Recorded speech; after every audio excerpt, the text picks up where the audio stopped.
ભીષણ ગરમી વચ્ચે દેશભરમાં ઘણી જગ્યાએ વરસાદ બઘડાટી બોલાવી રહ્યો છે। આ દ્રશ્યો તમિલનાડુના વિવિધ વિસ્તારોના છે, જ્યાં છેલ્લા 3 થી 4 દિવસથી ઠેક ઠેકાણે તોફાની વરસાદે તાંડવ મચાવ્યું। ક્યાંક મિની વાવાઝોડાની માફક પવન ફૂંકાયો તો ક્યાંક ધોધમાર વરસાદથી જળબંબાકારની સ્થિતિ સર્જાઈ। કેટલીક જગ્યાએ વૃક્ષો ધરાશાયી થયા, કોઈ જગ્યાએ કાચા મકાનોને નુકસાન થયું। આ દ્રશ્યો તમિલનાડુના અરણી તથા તેની આસપાસના વિસ્તારના છે, જ્યાં 1 કલાકથી વધુ સમય સુધી વરસાદ ખાબક્યો। જાણે વાવાઝોડું ત્રાટક્યું હોય તેમ પવનના જોરદાર સુસવાટા સાથે ધોધમાર વરસાદ શરૂ થયો। જોતજોતામાં આ વિસ્તાર પાણી થઈ ગયો। તમિલનાડુના તિરુવન્નામલાઈ, વેલ્લોર, રાનીપેટ સહિતના જિલ્લામાં વરસાદી માહોલ છવાયો છે અથવા તો આગાહી છે। અરણીના કનમંગલમ વિસ્તારમાં ધોધમાર વરસાદની સાથે કરા પણ પડ્યા। વરસાદની સાથે પવનનું જોર હોવાથી કેટલાક વિસ્તારમાં વીજ પુરવઠો પણ ખોરવાયો।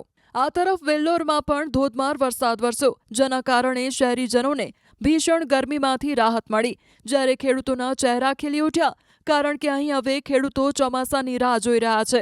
આ તરફ રાસીપુરમમાં પણ જોરદાર પવન સાથે મેઘરાજાએ મેગા બેટિંગ કરી। નમક્કલ જિલ્લાના અનેક વિસ્તારમાં વરસાદ નોંધાયો। વીજળીના કડાકા ભડાકા સાથે અહીં વરસાદે આક્રમક બેટિંગ કરી, જેના કારણે કેટલાક નીચાણવાળા વિસ્તારમાં પાણી ભરાયું। નમક્કલમાં તોફાની વરસાદના કારણે કેટલાક નીચાણવાળા વિસ્તારોમાં પાણી ભરાયું। કેટલીક જગ્યાએ તો ઘરમાં પણ પાણી ઘૂસી જતા લોકોએ હાલાકી વેઠવાનો વારો આવ્યો। અહીં ભારે વરસાદના કારણે દિવાલ પડી જતા એક મહિલાનું મોત થયું, જ્યારે 5 લોકો ઘાયલ થયા। પ્રાથમિક માહિતી પ્રમાણે અહીં વીજ પોલ અને વૃક્ષો ધરાશાયી થવાના કારણે નુકસાન થયું। આ ઉપરાંત રાસીપુરમમાં નીચાણવાળા વિસ્તારોમાં પાણી ફરી વળ્યા।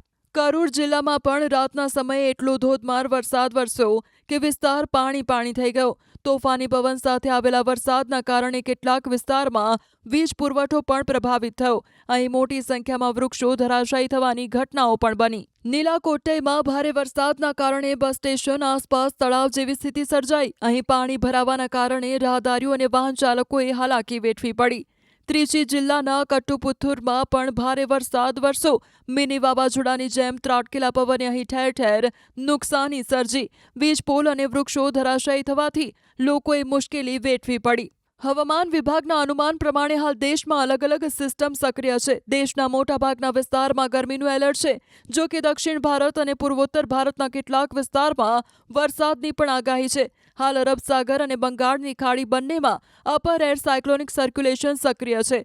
આ ઉપરાંત અરબ સાગરથી ઉત્તર ભારત સુધી એક ટ્રફ લાઇન પણ સર્જાયેલી છે, જ્યારે બીજી ટ્રફ લાઇન બિહારથી આંધ્રપ્રદેશના દરિયાકાંઠા સુધી છે।